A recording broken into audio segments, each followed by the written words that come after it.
हिंदुस्तान में इस वक्त लॉकडाउन की स्थिति है। आप देख सकते हैं मेरे पीछे सड़कों पर बहुत कम ट्रैफिक है, ज़्यादातर शांति है। लेकिन एक ऐसी शांति है जो कि हिंदुस्तान को ज़्यादा परेशान कर सकती है। अभी कोरोना वायरस का पेंडेमिक जो है वो उसका पूरी तरह से विस्फोट नहीं हुआ है, लेकिन हाँ, इन्फोडेमिक ज़रूर विस्फोट की कगार पे है और मैं उसको समझाता हूँ। 15 दिन हो गए हैं भारत के डॉक्टर, हेल्थ स्पेशलिस्ट या फिजिशियंस जो 4 बजे स्पेशल ब्रीफिंग होती है कोरोना वायरस पे, उस पे वो नहीं आए हैं। इस वक्त वो 4 बजे की briefing 2 Indian administrative service officers, ministry of home affairs के और मिनिस्ट्री ऑफ हेल्थ के करते आए हैं। 15 दिन से Indian council of medical research का डॉक्टर जो आते थे ब्रीफिंग में नहीं आए हैं। जब पेंडेमिक की शुरुआत या लॉकडाउन की शुरुआत हुई थी, तब उस वक्त Indian council of medical research ने कहा था कि हर शुक्रवार को वो एक ब्रीफिंग करेंगे। शुरू में मार्च में 2 बैक टू बैक ब्रीफिंग ज़रूर हुई। भारत के टॉप वायरोलॉजिस्ट उसमें पार्टिसिपेट कर रहे थे। उसके बाद वो स्थगित हो गई। जब लॉकडाउन का तीसरा फेज चालू हुआ था, तब कहीं ना कहीं भारत को उम्मीद थी कि भारत के प्रधानमंत्री नरेंद्र मोदी वो आके जनता से सीधे बात करेंगे और जनता को समझाएंगे कि ये लॉकडाउन बढ़ाने की क्या ज़रूरत है। हिंदुस्तान को अपने प्रधानमंत्री पे बहुत विश्वास है।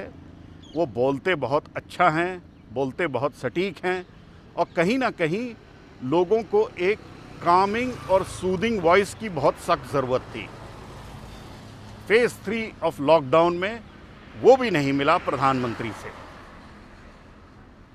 अब जो डेली ब्रीफिंग होती थी 4 बजे सरकार की तरफ से कोरोना वायरस पेंडेमिक में, वो भी 7 दिन हफ्ते के बजाय अब 4 ही दिन हफ्ते में होती है।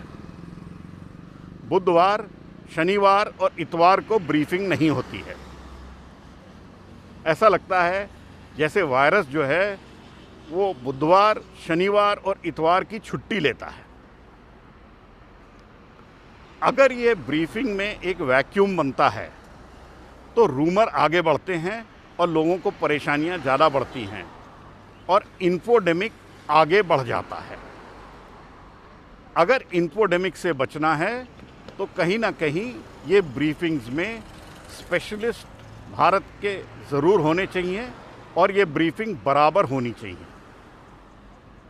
कहीं ना कहीं भारत में लोगों को अपने डॉक्टरों पे, हेल्थ प्रोफेशनल्स पे और हेल्थ स्पेशलिस्ट पे कहीं ज़्यादा विश्वास है, ना कि ब्यूरोक्रेट्स या पॉलिटिशियंस पे। अगर इस इन्फोडेमिक से बचना है तो ये ब्रीफिंग बराबर होनी चाहिए।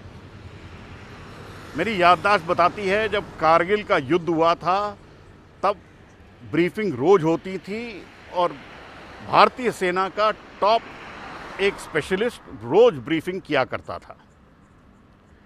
अगर कोरोना वायरस का ये भी जंग है तो कहीं ना कहीं भारत के डॉक्टरों को इन ब्रीफिंग्स में आने की बहुत सख्त ज़रूरत है।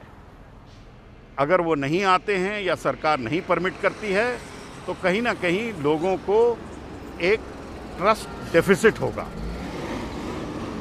और वो कोरोना को हराने में कहीं ना कहीं ज़रूर मुश्किल आएगी। ये ब्रीफिंग रोज़ होनी चाहिए और इनमें स्पेशलिस्ट डॉक्टर का बैठना बहुत ज़रूरी है। तो भारतीय जनता अपने डॉक्टरों से खुद सुनना चाहती है कि कोरोना की स्थिति क्या है। नई दिल्ली से पल्लव बागला।